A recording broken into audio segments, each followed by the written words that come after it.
어제 추수감사절을 맞아 메이시스 백화점이 마련한 땡스 기빙데이 퍼레이드가 성황리에 개최됐습니다. 한국 축구대표팀이 우루과이와의 첫 경기에서 무승부를 기록하면서 16강 도전을 이어갈 수 있게 됐습니다. 연말 홀리데이 시즌을 앞두고 조 바이든 행정부가 6주간의 코로나19 백신 접종 캠페인을 시작했습니다. 코로나19 사망자 중 백신 접종자의 비율이 처음으로 절반을 넘은 것으로 집계돼 업데이트된 백신 접종이 필요한 것으로 조사됐습니다. 이상은 TKC 뉴스데스크 오늘의 주요 소식입니다. 아직도 코비드-19 변이가 활동하고 있습니다. 변이 예방을 위한 새로운 부스터가 준비되어 다행이죠. 새로운 이가 부스터가 준비되었습니다. 명중. 5세 이상의 모든 주민은 지금 부스터를 접종해야 합니다. 더 자세한 정보는 nyc.gov/백신파인더 또는 8778294692로 전화 주십시오.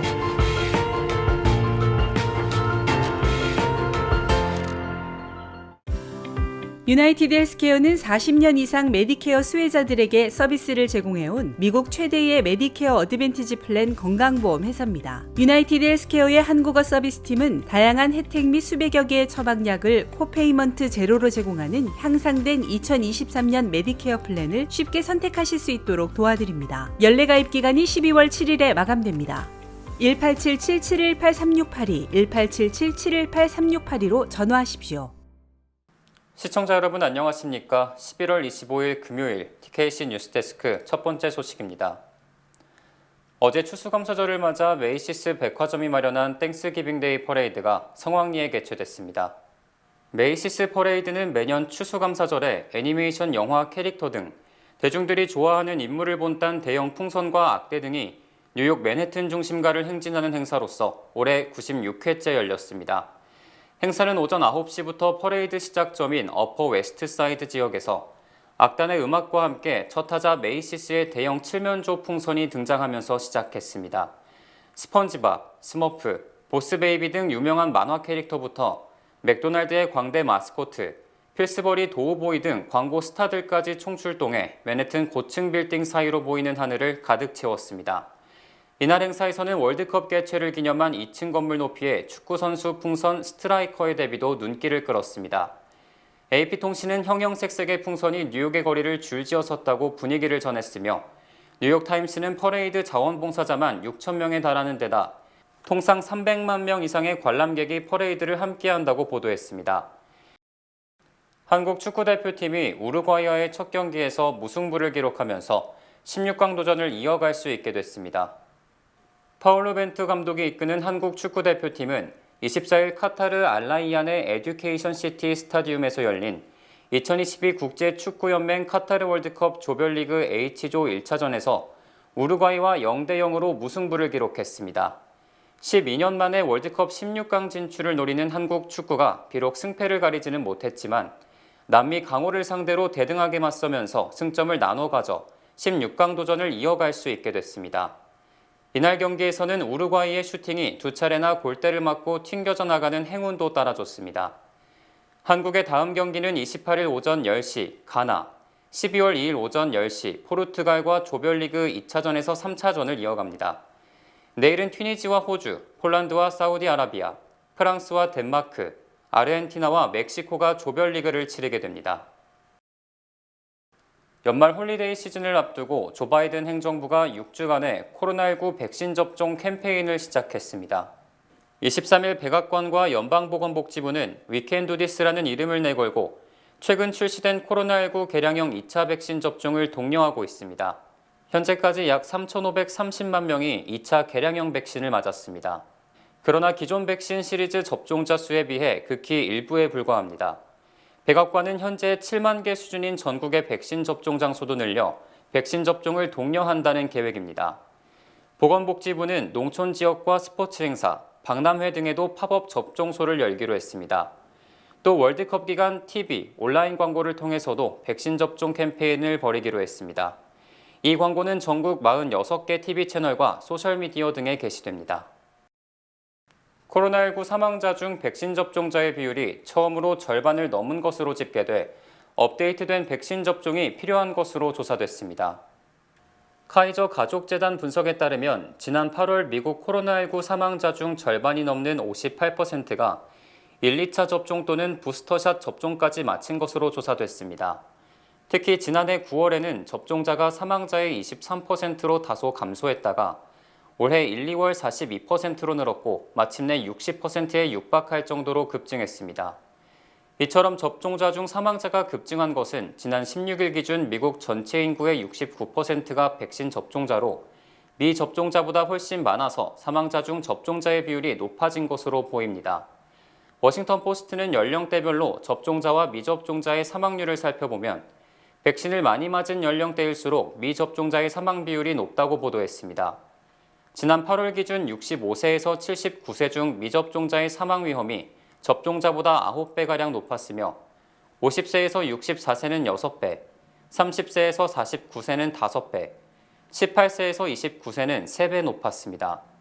한편 바이든 행정부는 백신은 시간이 지남에 따라 약효가 감소하고 새로운 변이가 계속 발생하는 만큼 지난 9월 상용화된 오미크론 변이 등에 최적화된 백신을 맞아야 한다고 강조했습니다. 80세 생일을 넘긴 바이든 대통령이 자신의 건강에 대해 자신감을 표현해 화제가 되고 있습니다. 바이든 대통령은 어제 추수감사절 연휴를 보내고 있는 매사추세츠주 낸터킷 섬의 소방서를 격려차 방문했으며 이 자리에서 취재진들이 언제 건강검진을 받느냐고 묻자 내가 건강검진을 받을 필요가 있다고 생각하느냐며 국민 정서와 어긋나는 답변을 했습니다. 바이든 대통령의 이 같은 답변은 건강에 문제가 없다는 자신감으로 보이지만 80세의 고령에다 종종 말실수를 하는 것을 고려하면 바이든 대통령이 이 질문에 진지하게 답변했어야 한다는 지적을 낳고 있습니다. 바이든 대통령은 왜 이 같은 질문을 하느냐는 식으로 답한 뒤 일부는 이미 검사했고 올해가 가기 전에 검진할 것이라고 덧붙였습니다. 바이든 대통령은 월마트 총기 난사 사건 등과 관련해 반자동 소총 구매를 허용한다는 생각은 바람직하지 않다. 그것은 우리 사회에 기여하는 것이 전혀 없다고 말했습니다. 바이든 대통령은 또 이른바 레임덕 세션으로 불리는 다음 달 말까지 민주당이 주도하는 연방의회에서 공격용 무기 판매 금지 법안 마련을 시도할 것이라고 주장했습니다. 알래스카주 연방 상하원 의원 선거에서 트럼프 전 대통령이 지지한 후보들이 모두 낙선했습니다. 알래스카주 출신 공화당 중도주의자 리사 머코프스키 연방 상원의원이 중간선거 실시 보름이 지난 23일 밤 트럼프 전 대통령의 지지를 받은 공화당 성향의 켈리 치바카 후보를 53.7%대 46.3%로 꺾고 당선의 영광을 안았습니다. 또 민주당 출신 메리 펠토라 현직 연방 하원의원도 54.9%를 획득해 트럼프 전 대통령의 지지를 받은 사라 페일린 전 알래스카 주지사를 약 10%포인트 차로 꺾고 당선됐습니다. 머코프스키 상원의원은 2002년부터 연방 상원의원에 당선된 뒤 지난해 트럼프 전 대통령 탄핵에 찬성표를 던지는 등 중도주의자로 분류되며 트럼프 전 대통령이 대대적인 머코프스키 낙선운동을 펼쳤었습니다. 특히 공화당 출신 머코프스키 상원의원과 민주당 펠토라 하원의원은 서로를 지지했고 트럼프 지지의원은 모두 낙선함에 따라 트럼프 전 대통령은 다시 한번 큰 타격을 입으며 전국적으로 지지 세력이 약화되고 있음을 보여줬습니다.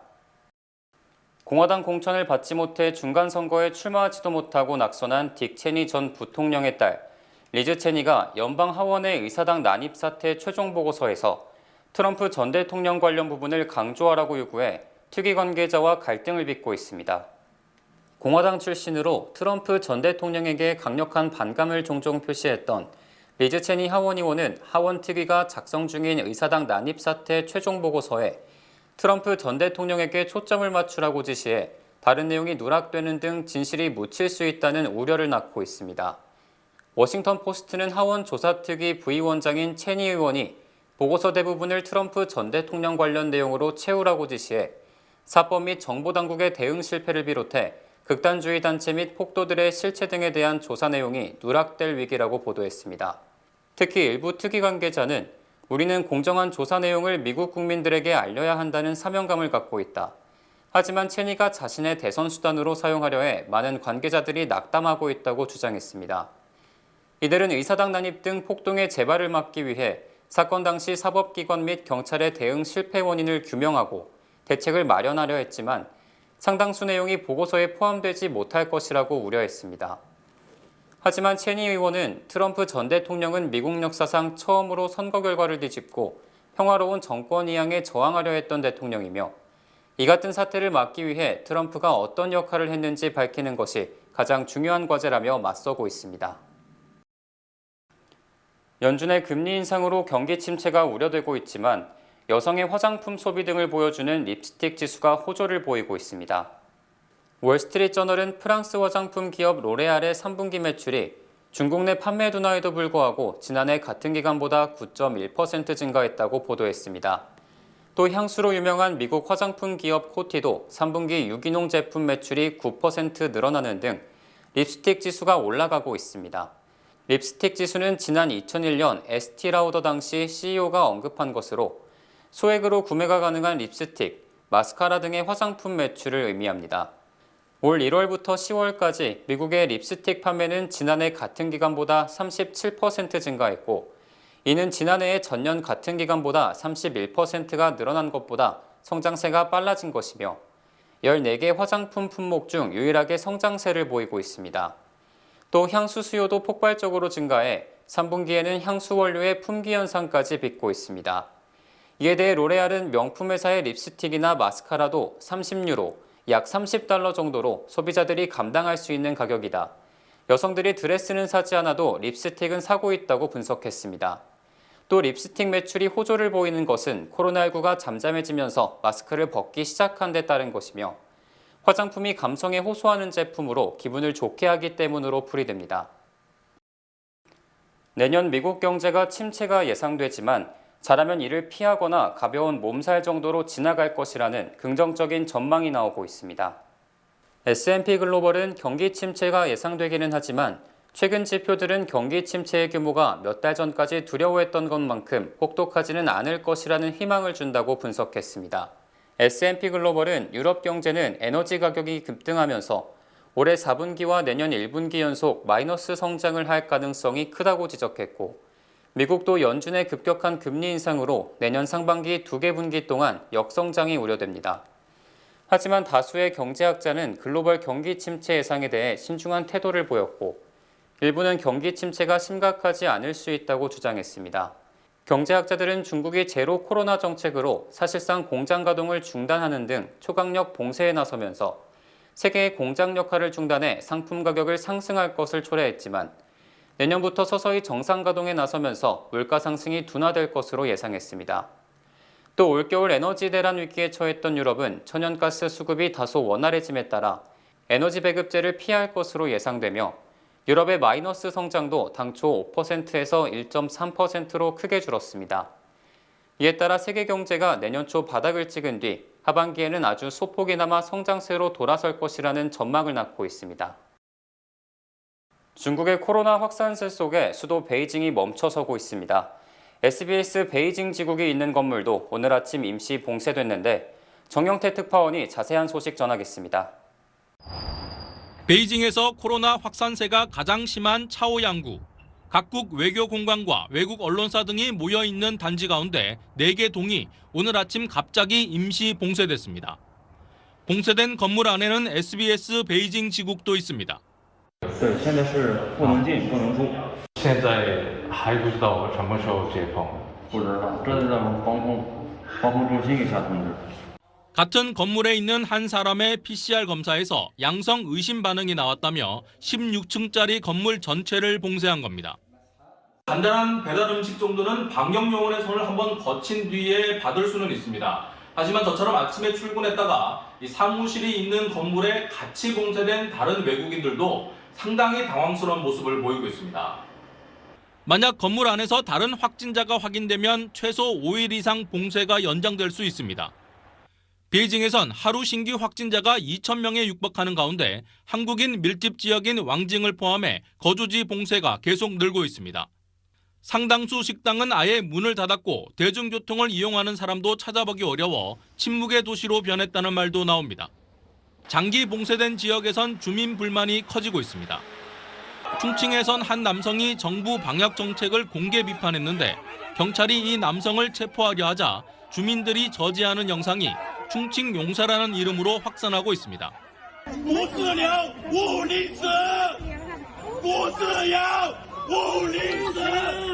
한 달째 봉쇄된 광저우 하이주구에선 주민들이 방역 검문소를 뚫고 집단 탈출했습니다. 특히 생중계로 월드컵 경기장의 관중석을 지켜본 중국 국민들은 자신들만 코로나 방역에 갇힌 딴 세상에 있는 것 같다는 반응을 내놓고 있습니다. 베이징에서 SBS 정영태입니다. 주요 단신 전해드립니다. 1990년대 중반 뉴욕 맨해튼의 블루밍데일 백화점 탈의실에서 트럼프 전 대통령에게 성폭행을 당했다고 주장한 진 캐럴이 성범죄 시효를 중단하는 특별법이 시행된 첫날 맨해튼 연방법원에 트럼프를 상대로 성폭행 소송을 제기했습니다. 오징어 게임으로 스타덤에 오른 올해 78세의 오영수 배우가 지난 2017년 한 여성을 성추행한 혐의로 불구속 기소된 것으로 확인됐습니다. 세계 최대 애플 아이폰 생산 공장인 중국의 팍스콘이 코로나19에 따른 장기 봉쇄로 종업원이 엑소더스에 비유될 정도로 대거 이탈하자 1인당 $1,400의 보너스를 지급하면서 종업원 붙잡기에 나섰습니다. 일론 머스크가 트위터 정지 계정 복구에 대한 여론조사 결과 72%가 찬성했다며 다음 주부터 정지 계정을 순차적으로 복구시킬 것이라고 밝혔습니다. 어제 낮 12시 반쯤 퀸즈 리치몬드 일의 베닉 익스프레스웨이 서비스 로드에서 자전거를 타고 가던 남성이 흰색 뺑소니 트럭에 치여 목숨을 잃었습니다. 어제 새벽 5시 반쯤 브롱스 모리스 하이츠의 한 아파트 2층에서 불이 나 장애가 있는 60세 남성과 20세 딸이 숨지고 또 다른 60대 여성 2명이 중상을 입었습니다. 해안경비대가 지난 23일 오후 4시쯤 캘리포니아 앞바다에서 미국에 미리북하려다 닷새째 표류 중이던 선박에서 멕시코인 18명을 구조했습니다. 세계 3대 가상화폐 거래소 FTX의 파산 신청으로 업계 전체가 붕괴 위기에 처하자 세계 최대 가상화폐 거래소 바이낸스가 10억 달러의 기금을 조성해 위기에 대처할 것이라고 밝혔습니다. 날씨 전해드립니다. 내일은 낮부터 저녁까지 맑은 날씨가 예상되지만 늦은 저녁에는 곳곳에 구름이 끼는 곳도 있겠습니다. 내일 낮 최고 기온은 56도, 밤 최저 기온은 43도입니다. 내일 오전 해 뜨는 시각은 오전 6시 55분, 해 지는 시각은 오후 4시 30분입니다. 이어서 주간 날씨와 세계 날씨 보내드립니다.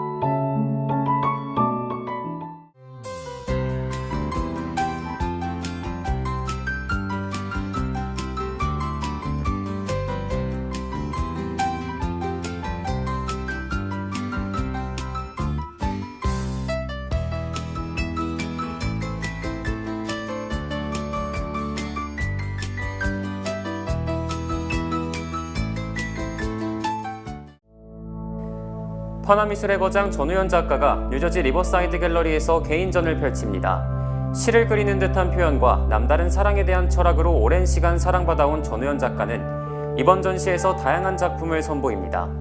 뛰어난 미술적 감성을 가진 파나미술의 거장 전우현 작가의 전시회는 뉴저지 리버사이드 갤러리에서 11월 25일부터 2023년 1월 5일까지 열립니다.